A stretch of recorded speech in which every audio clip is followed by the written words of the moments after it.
Logan awoke to a dull ache in his right wrist. At first he thought he had slept wrong, maybe cutting off circulation. But as his eyes adjusted to the dim morning light filtering through the curtains, he noticed something impossible. There, across the pale skin of his forearm, were glowing red digits. 23, 59, 59. The numbers pulsed faintly, like LED lights beneath the skin, and after a second, the last digit flickered, changing to 23, 59, 58. A timer, counting down. Logan sat upright, his chest tightening. He scrubbed at his arm, thinking maybe it was marker, some cruel prank. But the numbers didn't smudge. They weren't on his skin. They were inside it. Panic clawed at him. He checked his phone for messages, any sign someone was messing with him. Nothing. He dialed his best friend, Aaron, but stopped before pressing call. What would he even say? "Hey man, I woke up with a countdown to my death on my arm." As the seconds drained away, Logan couldn't shake the truth pressing in on him. Whatever this was, it was real. The first hours were the hardest.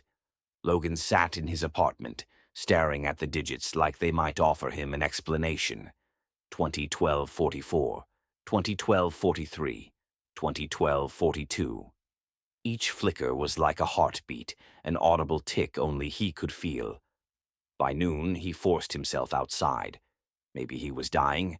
Maybe it was some hallucination, but he couldn't waste the time he had left.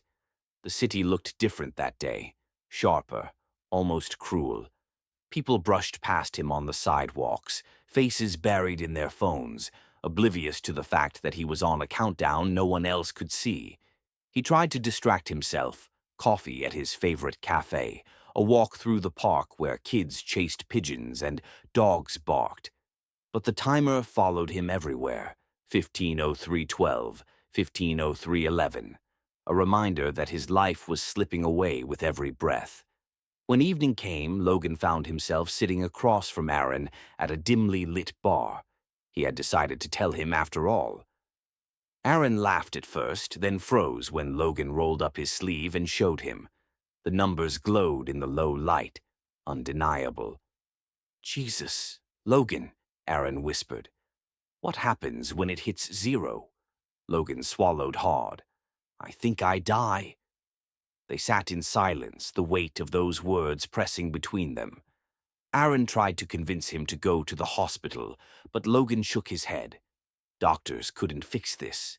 It wasn't a disease. It was a sentence. Night fell. Logan walked home alone, each step heavier than the last. His timer read 03:45:09. The streets were nearly empty, shadows stretching long beneath the orange glow of the lamps. Every sound unnerved him, the shuffle of feet behind him, the distant honk of a horn, the whisper of wind between buildings. He felt like the world itself was watching, waiting for his clock to run out. At home, he couldn't sit still. He paced the apartment, checked the numbers again and again, as if maybe they would stop. But they didn't. 1:12:56, 1:12:55. Finally, exhausted, he collapsed into bed. Sleep claimed him despite the terror twisting in his gut. Logan awoke with a start. His arm burned. The digits were almost gone now. 00:02:12, 00:02:11. His breath quickened. Sweat dripped down his forehead as he stared at the relentless glow. 2 minutes.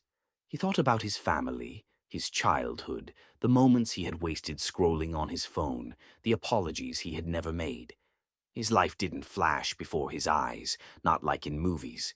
Instead, it was the absence of life that haunted him, all the things he'd never get to do. The countdown reached its final seconds.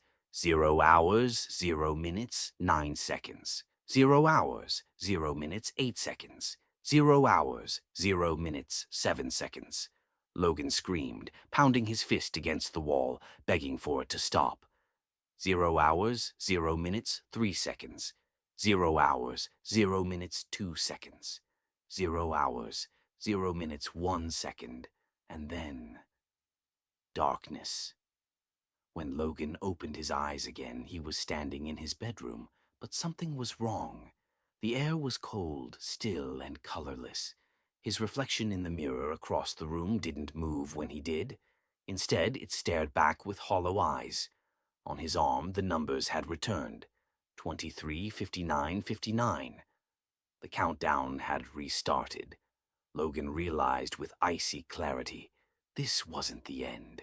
It was a cycle. He was trapped in it, forced to relive the same 24 hours over and over again, each time knowing exactly when his death would come. And the worst part, there was no escaping the countdown.